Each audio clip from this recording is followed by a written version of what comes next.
Well, good evening, my lords, ladies and gentlemen, and I welcome you to the Queen's Robing Room in the House of Lords, to what is in fact the first, certainly of mine, Lord Speaker's lectures, and it is to celebrate the 150th anniversary of the Confederation of Canada. David Howell, Lord Howell, is at this moment still speaking, or still detained in the House, because it's his committee that is being, his committee report that is being debated, but he will be here very shortly. But I just say this in introduction. Canada and the United Kingdom have a long and close relationship.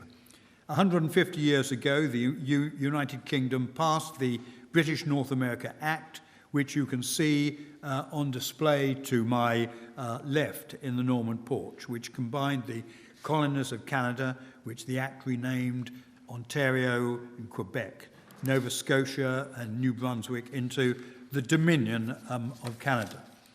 Today, the relationship between the United Kingdom and Canada is obviously a full and equal partnership of allies and close friends, sharing so many common values and ideals and working together in a huge variety of ways to achieve a shared global vision of the future. There are incidentally also some close connections with the House of Lords. I was having coffee this morning with Lord Selkirk, who I can see sitting there quietly, and he was telling me that it was the 5th Earl of Selkirk, who 200 years ago moved dispossessed Highlanders to what became the nucleus of Winnipeg. That was with the agreement of the First Nation chief, and James is travelling to Canada to celebrate the bicentenary of the 1807 Pegwis-Selkirk Treaty later this year. So connections all over the place as far as tonight is concerned, and as far as this country and Canada is concerned. But tonight, it is my honour to welcome two distinguished ambassadors from Canada here to the Lords. Jody Wilson-Raybould is Canada's Attorney General and the Minister of Justice. She was elected to the Canadian House of Commons in 2015, and before that was a lawyer and community leader. After that, she was called to the bar in 2000, began her legal career working as a provincial Crown Prosecutor in Vancouver, served as Crown Prosecutor for the province of British Columbia, and a Treaty Commissioner and Regional Chief of the British Columbia Assembly of First Nations. She is also the first Indigenous Attorney General and Minister of Justice in Canadian history. Kim Campbell, seated nearest me, another very distinguished British Columbian, served as Canada's 19th Prime Minister and was the first and to date only woman Prime Minister in Canada's history. She is a predecessor of Minister Wilson-Raybould as Minister of Justice and Attorney General, serving from 1990 to 93, as well as serving as Minister of Indian Affairs and Northern Development and Minister of Veteran Affairs and Minister of National Defence, the first woman in any of these roles, before being elected leader of the Progressive Conservative Party and becoming Prime Minister in June 1993. And since leaving frontline politics, she was a founding member of the Club of Madrid, an organisation of former heads of government working to promote democratic values around the world.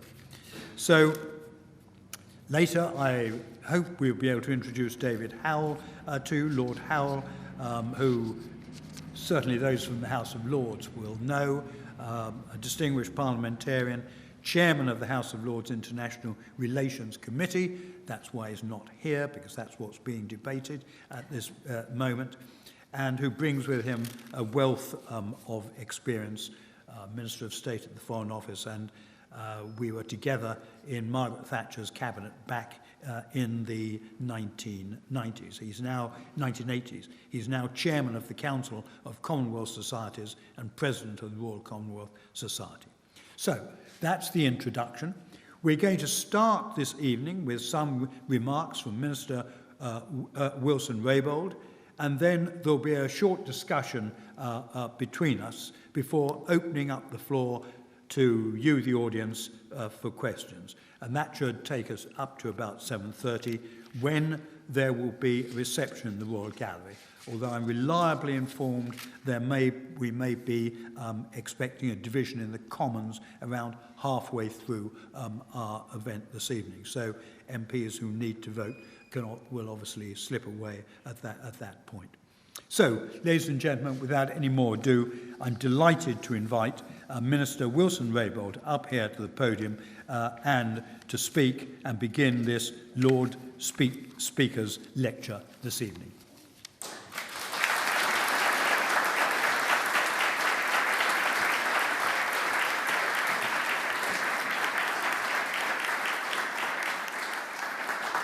Thank you very much.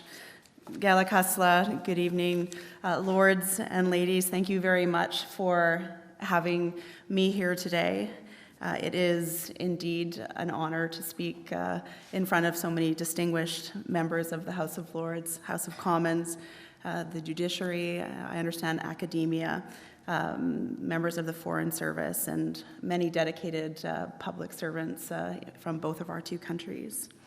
In particular, I would like to thank the Lord Speaker for the honor that has been conferred upon myself and the Right Honourable Kim Campbell to speak to you today about the 150th birthday of Canada. And on behalf of the Government of Canada, I am very pleased to bring greetings on behalf of our Prime Minister, the Right Honourable Justin Trudeau. And as the Lord Speaker spoke about, it goes without saying that Canada and the United Kingdom share a long-standing relationship anchored in shared values, shared histories, and strong personal and familial ties. I also want to take a moment to acknowledge at the outset the recent attacks in Manchester and in London, and the strength and resilience that distinguished the British people that you displayed in the event of these atrocities. And Canada stands united with you. We know that you mourn the loss of a Canadian in the London attacks, and we certainly mourn the loss of the British lives. As a former British colony, Canada's history as a nation is intimately intertwined with yours. Our country is celebrating two historical milestones this year, both of which the United Kingdom played an important role. The first is Confederation, the birth of Canada as a country, which happened in 1867, 150 years ago, with your Parliament passing the British North America Act. The second is repatriation, which happened 35 years ago, when our Constitution, through the leadership of the first Prime Minister Trudeau, was brought home from the United Kingdom. With repatriation came our adoption of the Charter of Rights and Freedoms, a rights-protecting constitutional document that underpins Canada's modern legal system, as well as an expression and affirmation within our Constitution of the rights of Indigenous peoples. So this evening I want to speak to you about these moments in our shared history in the spirit of celebrating the 150th birthday of our country. I will also share with you some reflections on the work our country is doing with respect to reconciliation with Indigenous peoples, the First Nations, Métis, and Inuit peoples, who are the original inhabitants of Canada. This work is critical to the future of Canada as we complete the unfinished business of Confederation. However, first, as is my custom in my culture, allow me to properly introduce myself and tell you a bit about the journey that has brought me here today. I was introduced as Jody Wilson-Raybould. My traditional name is Puglas. My nation is the Kwakwaka'wakw, the Kwakwala-speaking people of northern Vancouver Island, just off the west coast of British Columbia, Canada. And within my nation, I come from the Muskama, Zawadane, and Liquichta tribes, and I'm from the Eagle Clan. I come from a matrilineal society with hereditary chiefs. Being matrilineal, as you know, means the descent is traced through the mother and our maternal ancestors. Power and influence flows from our mother's line. My father is a hereditary chief of our clan. His name is Himas Klalilikla, which means number one amongst the eagles, the chief that is always there to help. He was given this name in a potlatch, a ceremony that is our traditional form of government. We still practice our potlatch, even though for some generations, Canada's laws had forbidden the practice of our potlatch. It is where names are passed down, it is where laws are made, disputes settled, people are married, and where possessions are redistributed. My grandmother's name was Pugladi, the highest ranking name in our clan, which means a good host. That name was passed on to my sister, my older sister Corey, and my name, Puglas, means a woman born to noble people. These names were passed down to myself and my sister when I was 5 and my sister 6. Both my grandmother and father advocated for and pursued Indigenous rights and full inclusion of Indigenous peoples within Canada, and it is within this context that I was raised. My upbringing, education, my professional and personal experiences have all shaped my worldview and strengthened my determination to achieve reconciliation between all nations within Canada. For many years, I and many others have worked hard to change the laws and policies of Canada's federal government, which have been used throughout Canada's history in a misguided attempt to assimilate and oppress Indigenous peoples. I performed much of this work when, in my previous role, elected as the regional chief of the British Columbia Assembly of First Nations, a national organization representing nearly 1 million First Nations people across Canada. Having been appointed Minister of Justice and Attorney General of Canada in November of 2015, I am now responsible for the very laws and policies that so many of us have worked for so many years and so hard to change. I see my appointment to Cabinet not so much as a personal accomplishment, but rather as a symbol of how far we've come as a country. Not so long ago, an Indigenous woman like me would not have been allowed to practice law or to vote until 1960, let alone run for office. Today, an Indigenous woman is the Chief Law Officer of the Crown. The country we now call Canada has been on a remarkable journey in 150 years, since 3 colonies confederated to form the Canada we now know. One of, if not the most diverse, peaceful, democratic, respectful, and cohesive nations on earth. A critical point in that evolution was the passage of the Constitution Act 1867, originally called the British North America Act. This foundational document was enacted by the British Parliament and sets out the essential constitutional framework of Canada. That moment marks, in many ways, the passing of the torch from the British to the Canadian Parliament. Initially comprised of 4 provinces, Canada would quickly expand to welcome additional British colonies, stretching from the Atlantic to the Arctic to the Pacific. When the Fathers of Confederation came together in 1867 to lay out the foundation for Canada, Indigenous peoples were not present. Indigenous peoples were not partners to Confederation. That fact has had far-reaching implications for Canada, and in which I'll now return to in a moment.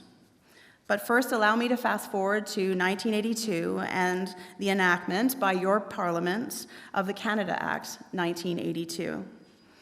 This marked the beginning of an affirmative constitutional independence by bringing our Constitution home from the United Kingdom. Queen Elizabeth II came to Ottawa to sign the patriation of our constitutional order.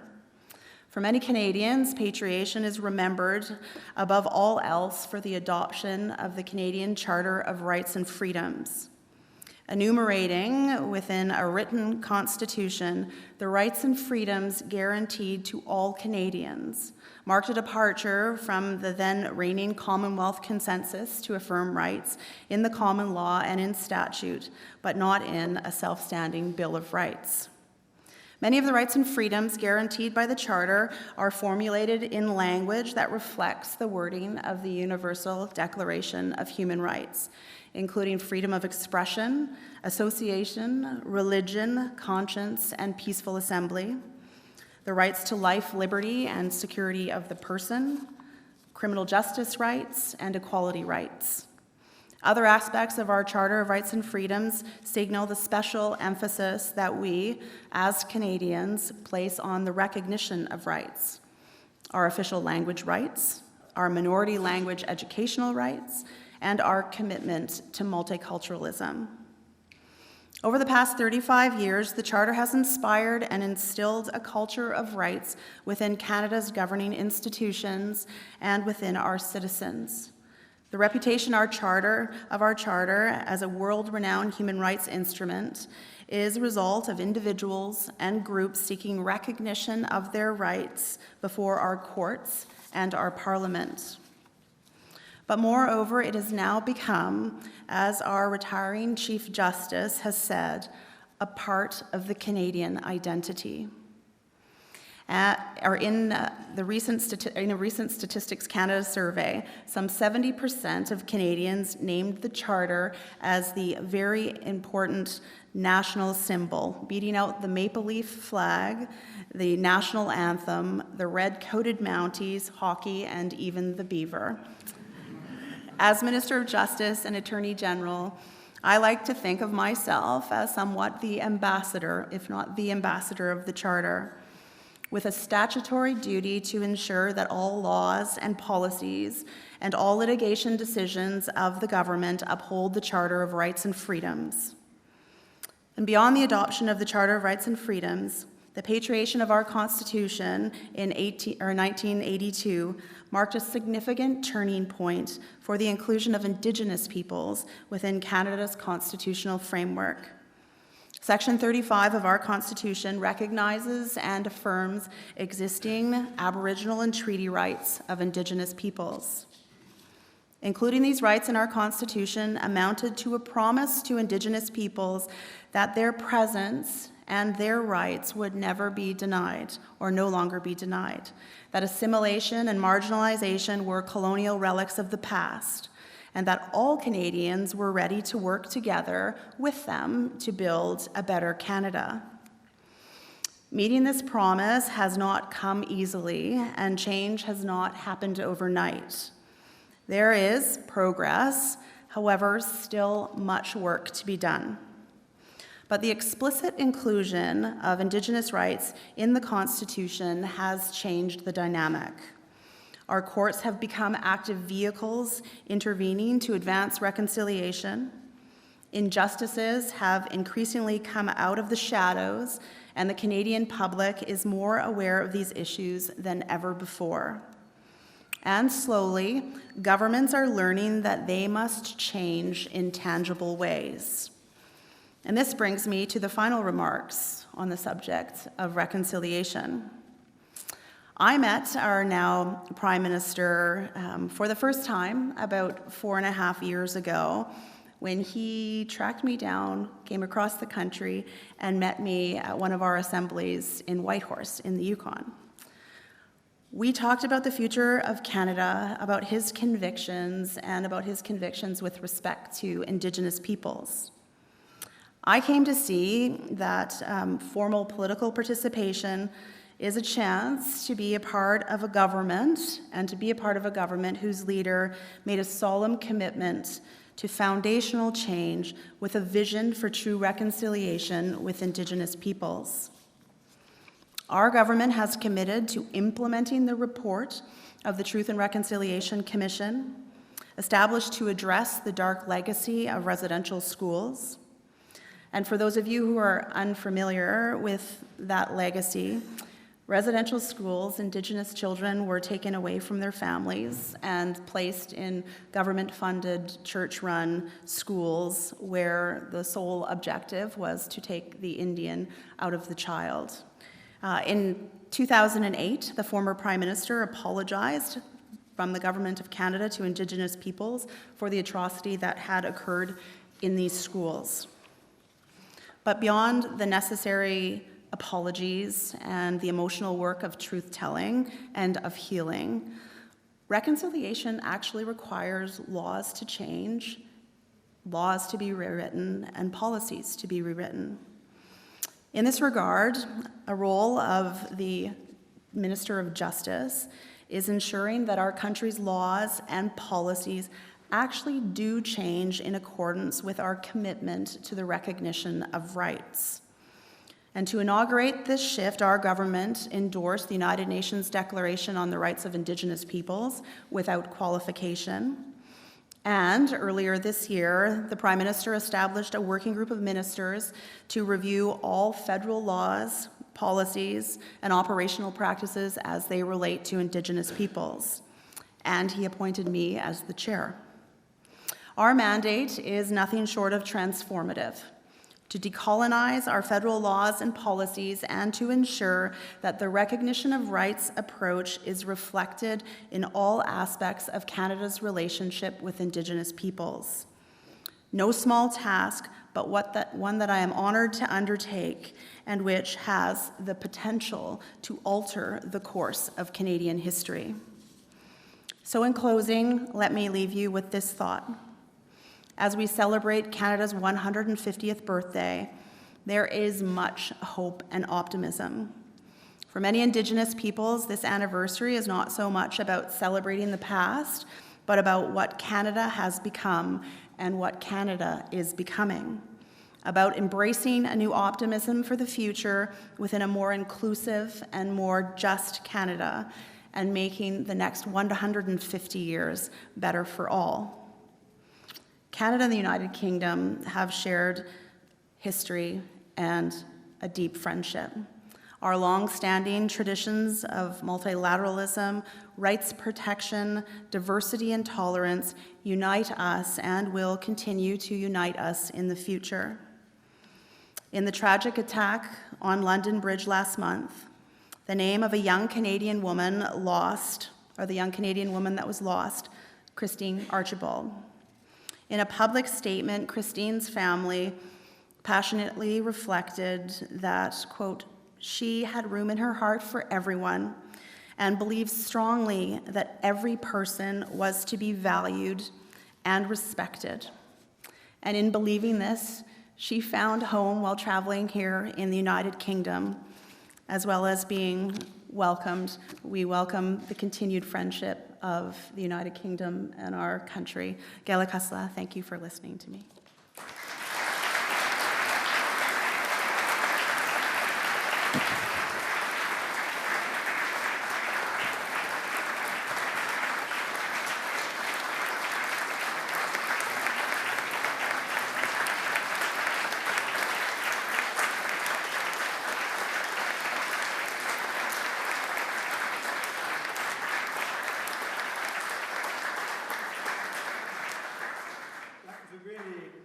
Speech. Thank you very, very much indeed for that. Kim, now you've been sitting there quietly. Would you like to add anything to that? Well, first of all, it's a great pleasure for me to hear Minister Wilson-Raybould speak. And just a couple of things occurred to me. 27 years ago, I had the honor of being the first woman to be Minister of Justice in Canada. There has been another woman, Anne McClellan, who served in the Liberal Party, and now Minister Wilson-Raybould is the third, but she is also the first First Nations person. And as we look through the change in time, and even going back to our celebration of our centenary, what I see changing in Canada is the way we see ourselves, the questions we are asking, the people who are coming around the table, the people we understand need to be part of the conversation. In 1967, one of the things we were concerned about was the French-English divide in our country. And with Expo 67 in Montreal and all of the concern we had, and then that went on in 76 with the election of the Parti Québécois, that was the concern. And Indigenous people who were not so excited about the British North America Act and that anniversary were not really front and center. Yes, we loved your ceremony and the beauty of your rituals to make us feel that, you know, we were all one, but we weren't all one. Yeah.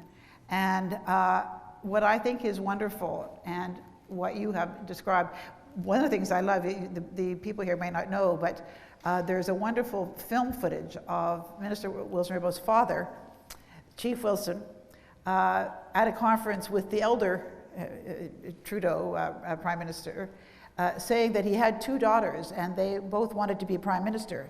And of course, Prime Minister Trudeau sort of went, chuckle, chuckle, chuckle. I'm not laughing. And so I think what is really significant is this extraordinary growth in who is at the table, who gets to ask the questions, who gets to set the agenda. And that is something that I am happiest about in Canada, this expansion of empowerment, the expansion of respect, because when Minister Wilson-Raybould talks about the early days of her community, which preceded European arrival by thousands of years, when Europeans came, they tended to assume that because Indigenous people didn't have land title systems like they had, that there wasn't really a civilization there. There were, this was land for the taking, terra nullius. These were remarkable communities, and what Canadians are now really rediscovering is the richness of the culture of our Indigenous people. Americans don't know that the 13 colonies was based on the Iroquois Confederacy. Confederation was not a European invention. This was an invention of Indigenous people in North America. There are a great many ways of solving problems and dealing with things. And we used to start out being kind of patronizing about it. Now we are not. Now we understand that we have at our peril ignored some of the founding culture in our society. And what makes me happy as a Canadian is to see the growing ability and willingness to respect and incorporate that into our national vision. And nowhere better represented than our Minister of Justice and Attorney General. Very good, thank you.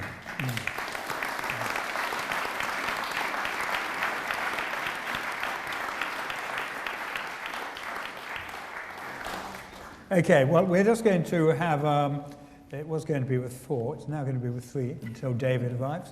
I'm just going to bring you back to something else. I mean, I know that there will be questions which will wish to go into further the theme that you have. What I'd just like to say is this. We do have the occasional debate in the House of Lords about the future of the House of Lords. It has been going on for about 100 years, I think, now, and hopefully we will come to some conclusion. But you have actually now embarked in Canada on a reform of the Senate, which, as I understand it, is going through step by step, is actually in action. Mm-hmm. Can you explain it and explain what laid behind it? Well, and I, of course, the Prime Minister can chime in. There's been, like your House of Lords, an ongoing debate about what to do with the upper chamber in Canada for many, many years. And in order to fundamentally change the constitution of the Senate, it would require a constitutional amendment. So there have been proposals to make the upper chamber elected. There have been proposals by various parties to abolish the Senate. In terms of first of all, not wanting to reopen up the Constitution, our Prime Minister Trudeau did something very recently, and he made all of the Liberal appointed senators in our upper chamber independent. There are Liberal and Conservative senators. The Conservative senators still have a caucus that they go to on a regular basis, but all of the once Liberal senators are now independent. And our Prime Minister, since coming into office, has been able to appoint many additional senators, all of whom are independent as well. And this is without any kind of constitutional changes, but it has making independent senators has led to very independent thinking senators. And I don't know what Kim Campbell's view is of this, but as a minister and having to introduce legislation to achieve the items in my mandate letter, I have to work hard to get it through the House of Commons, and now work somewhat even harder to get it through the upper chamber. And I actually, this is my own personal view, having worked with my team to get some pretty substantive pieces of legislation through, from medical assistance in dying, first time ever in our country, to adding gender expression and gender identity to our human rights legislation. Very significant discussions for our country. It's resulted in my sitting down and my amazing staff and other parliamentarians sitting down across from almost every senator and having debates and discussions about the importance of the legislation, having vigorous debates about what should or shouldn't be in it. And I think that through the debate in the Senate and suggested amendments, and we've volleyed some legislation between our two houses, it's actually improved the debate. And I believe that the senators are taking their sober second thought very seriously, and from my vantage point has improved and assisted in embracing a national discussion on these really important issues. So who decides whether someone is independent or not, and how does the appointment go? Does that with the Prime Minister, or is it with a separate commission? It's the Prime Minister's prerogative to appoint the senators. The Prime Minister did engage a committee to, and there was a call for applications for senators, and there were thousands and thousands of applications of people from across the country that wanted to be senators. But the committee took in the applications and provided some recommendations to the Prime Minister. But the previous Liberal senators were independent, and every single senator that our Prime Minister appoints will also be an independent senator. Kim, what do you feel? Well, it's a very interesting process, which again, and then similarly to the process that was created to vet candidates for the Supreme Court of Canada, it was a process that took away the sort of the back room, crony of only if you knew people opportunity to be considered. So Canadians were invited to say they wanted to be a senator. They filled out the forms and they sent them off. And committees, distinguished groups of Canadians, vetted them and made the recommendations. And I think that was very important in finding good people. And it does reflect the sense that upper houses do have something to add often in terms of the quality of the people and their elevation above the political fray in quite the same ways in the House. The challenge is that in our House of our Parliament, our Senate has an absolute veto over legislation.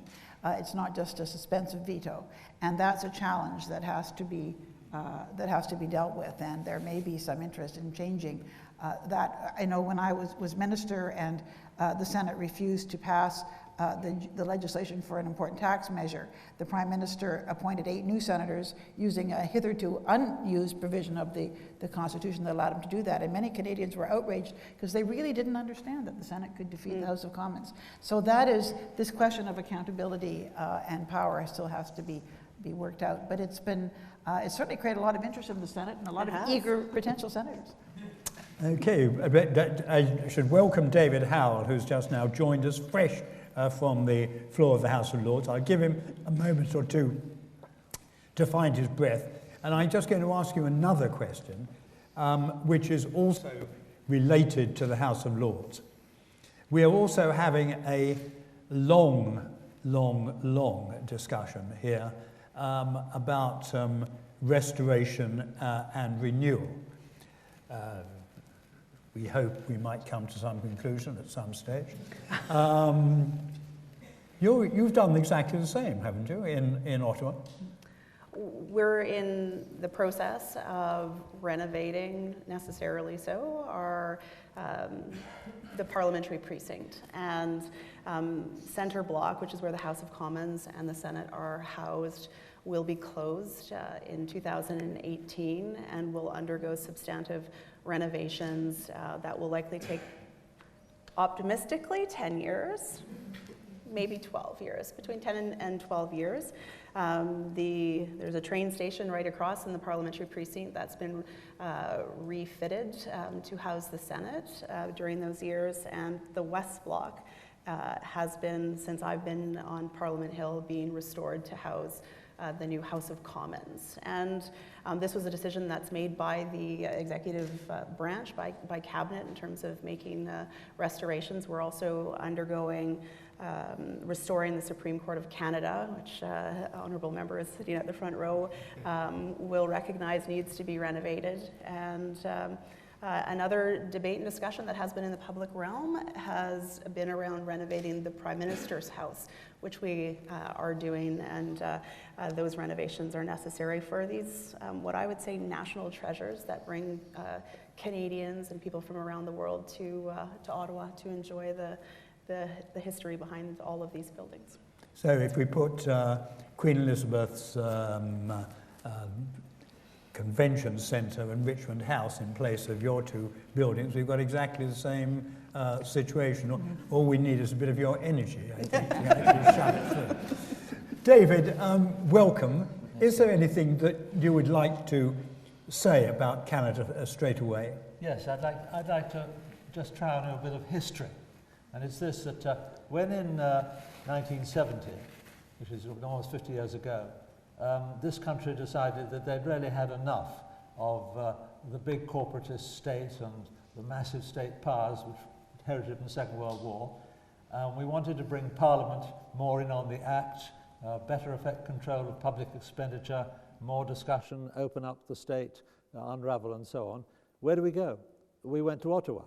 We learnt from our reading that it was in Ottawa that Canada was developing really exciting new techniques with a very vigorous, was he called Controller and Auditor General? I don't remember, but to open up what government was up to, what the state was up to, whether it was necessary, how things could be conducted in new ways. We called it the new style of government.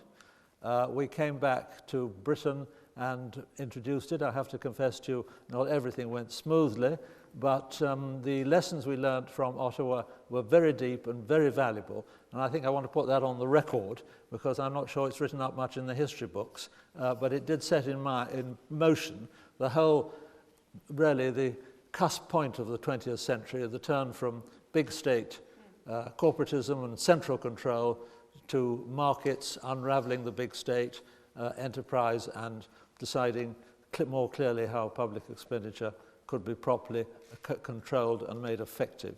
So that's my Canada story that's always been with me, and I wanted to get it off my chest now. Thank you very much. Thank you very much.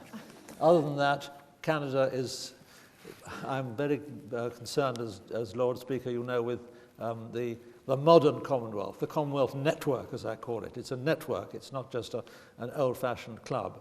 It is an amazing network. Canada is at the center of it, like the other great nations, of which we're one, but this is a modern, it's no longer the Anglo-centric affair that it once was, and certainly very little to do with the old British Commonwealth or the Empire, but it is a fantastic network, and connectivity and the digital age has made this network come alive and turbo boosted it in a way that really is almost unimaginable, even in the last 5 to 10 years.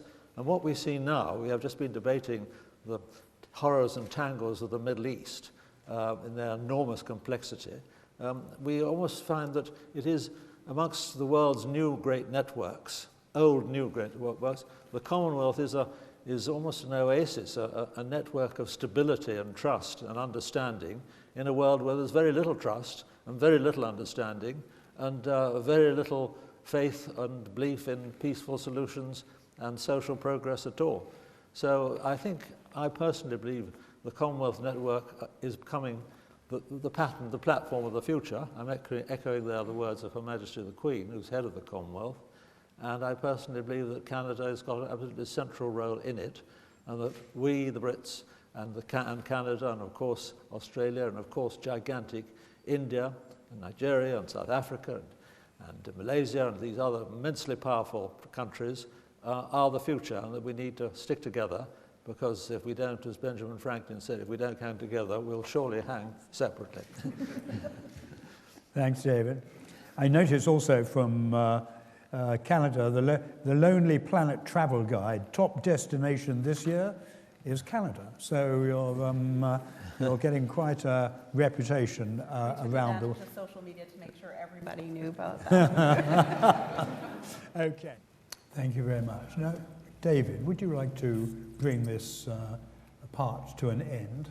Yes, I'll try. I'm particularly glad that the issue of Quebec and devolution was raised right at the beginning by Tom, because, I mean, in many ways for us, Canada is the ideal model of how to cope with what is today's globalization paradox, which is, of course, that people want a gigantic framework in which to operate connectivity in this totally transformed world, but they also want their own to reassert and strengthen their own identity.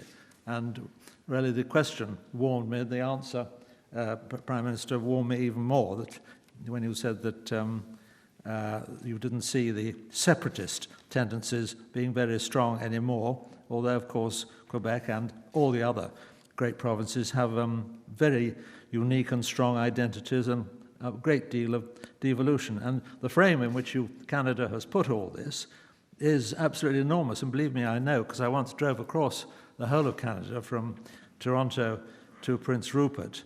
I bought a second-hand car in Toronto from a chap called Honest Shan, the car salesman. It broke down in Calgary, but I got across. But this is a vast empire of a country, and yet it is amazingly integrated, and within it, you are able to cope with all these immense diversities, which are growing stronger all the time. They're very strong here. They're going to get stronger probably. And this is the paradox of tensions that we all have to deal with throughout the world. If we don't deal with it, you'll get some very nasty populist infections, or you'll get some very nasty over-centralized powers, and the world becomes a very uncomfortable place. But you, Canada, have set us really a marvelous example. And the more we learn about it, I think the more we'll be able to cope with our United Kingdom, which remains united, I'm happy to say. And I say that as a quarter Welshman, quarter Scotsman, quarter Irishman, and quarter British. So you're looking at a bit of the United Kingdom when you look at me. I was born in Queensgate, so that's another matter. So thank you for emphasizing that. It's an honor and a pleasure, both Minister and former Prime Minister, to have you here. I've got a little note saying I've got to point out to you all that the British North America Act and various other artifacts from the time are available to view in the Norman porch during the reception. Now, that's the thing I was required to say, and I'm saying it, and I hope I've done my duty thereby. But the real duty is to thank our very distinguished guests for their wisdom, for answering our questions and queries, and for telling us that in this world of upsets and agonies and atrocities and everything else, there really is a very good story, and that story largely comes out of Canada. Thank you very much.